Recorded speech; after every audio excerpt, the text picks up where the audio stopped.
ஒரு குட்டி கதை சொல்லிட்டா. இந்த மேட்டுப்பாளையத்துல இருந்து மேல் நோக்கி போற சாலையில என்ன மிதி வண்டியை மிதிச்சிட்டு போனேன். மிதிச்சிட்டு மட்டும் இல்ல, தள்ளிக்கிட்டு நடந்துகிட்டு கஷ்டப்பட்டுக்கிட்டு போனேன். சுமார் ஒரு 2.5 மணி நேரம் கடந்து போயிருப்பேன். மூச்சு இறைக்க முதுகு தண்டு பிடிக்க பயணம் பண்ணதுல முக்காவாசி தூரமாவது கடந்து போயிருப்பான்னு பார்த்தா பாதி தூரம் கூட வரலையப்பா. சோழி முடிஞ்சதாடா சோழமுத்தா, இன்னும் 22 கிலோமீட்டர் போனோமா அப்படின்னு மனசை நினைச்சுக்கிட்டே நடந்து போயிட்டே இருந்தேன். அப்பதான் இந்த பாட்டு மனசு ஞாபகத்துக்கு வந்தது. சோதனை மேல் சோதனை போதுமடா சொக்கா.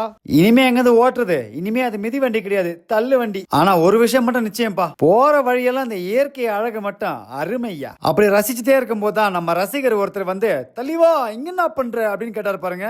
இந்த மாதிரி பண்ண அந்த மாதிரி ஆயிப்போச்சு அப்படின்னு. தலிவா இதெல்லாம் சப்ப விஷயம் தலிவா, என் தோலை மட்டும் பிடிச்சிக்கோ, நான் அப்படியே உன்னை மேல கூட்டு போறேன் பாரு அப்படின்னாரு. ஆஹா, நம்மள காக்க வந்த காத்தவரான் இவர் தான்ப்பா அப்படின்னு ஒரு தோலை பிடிச்சி கொஞ்சம் தூரம் தாங்க போனேன். சோழி முடிஞ்சது. ஒரு 100 மீட்டர் தான் போயிருப்போம். அவரோட வண்டி எரிபொருள் இல்லாம நின்றுச்சு. குதூகல குன்று மேல குத்தாட்டம் போட்டு இருந்த என் மனசு குப்புறப்படுத்த குப்பையில விழுந்த மாதிரி ஆயிப்போச்சு. அவர்கிட்ட போய், என்ன தம்பி என்ன ஆச்சு அப்படின்னு கேட்டேன் பாருங்க.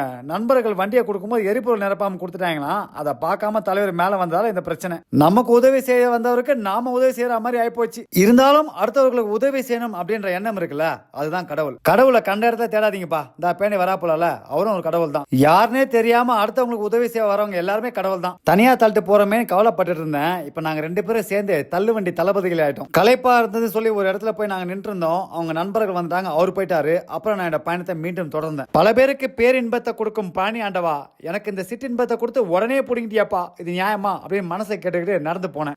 இது வேலைக்காவது. இப்படியே நடந்தோம். வீடு போய் சேர மாட்டேன்னு சொல்லி ஒரு சரக்கு வந்து பிடிச்சி வண்டியை தூக்கி போட்டு பயணம் பண்ண ஆரம்பிச்சேன். எதுல பயணம் பண்றது முக்கியம் இல்ல, ஆனா எப்படி பயணம் பண்றது தான் ரொம்ப முக்கியம். இயற்கை அழக இப்படியும் ரசிக்கலாம்ப்பா. இந்த மாதிரி திறந்த வழி வாகனத்துல தானே இத்தனை நாளா பயணம் பண்ணி ஆசைப்பட்டிருந்த மூர்த்தி, இப்ப அது பூர்த்தி ஆயிடுச்சா?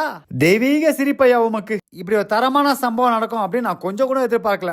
நல்லா அனுபவிச்சேன்ப்பா. சிலு வேணா குளிர் அடிக்குது மனம் இங்க மகிழ்ச்சியில துடிக்குதுன்னு பாட்டை மாத்தி போட்டு சும்மா பகுமானத்தோட பயணம் பண்ணிட்டு இருந்தேன். கூடவே மழையும் சேர்ந்துச்சு. பனிக்குழைமம், அதாவது ஐஸ்கிரீம் மேல செரி பழத்தை வச்ச மாதிரி ஆயிடுச்சு. பயணம் அப்படின்றது வாழ்க்கையில எதிர்பார்க்காத அனுபவங்களை தரும். அது சொகுசு பயணமா இருக்கணும்னு அவசியம் இல்ல. இங்க பாருங்க, மிதி வண்டி பயணம் இப்ப சொகுசு பயணமாயி போச்சு. என்ன பொறுத்தவரைக்கும் இது சொகுசு பயணம் தான்ப்பா. எப்படி கோத்தகிரியோட கோமகன் மாதிரி இருக்கான்ல. ஒரு அரை மணி நேரம் பயணத்துக்கு அப்புறமா கோத்தகிரியை போய் சேர்ந்தேன். இவர்தான் அந்த வாகன ஓட்டுநர் அண்ணா. கொஞ்சம் காசையும் கொடுத்துட்டு அங்க இருந்து கிளம்புனேன். காலையில 8 மணிக்கு ஆரம்பிச்ச பயணம் சாயந்தரம் 4 மணி ஆயிடுச்சு. மூச்சு திணறி போச்சு. இருந்தாலும் இதெல்லாம் உனக்கு தேவையாப்பா அப்படின்னு தானே கேக்குறீங்க. இதெல்லாம் குண்டு செட்ல குதிரை ஓட்டுறவங்களுக்கு புரியாதுப்பா.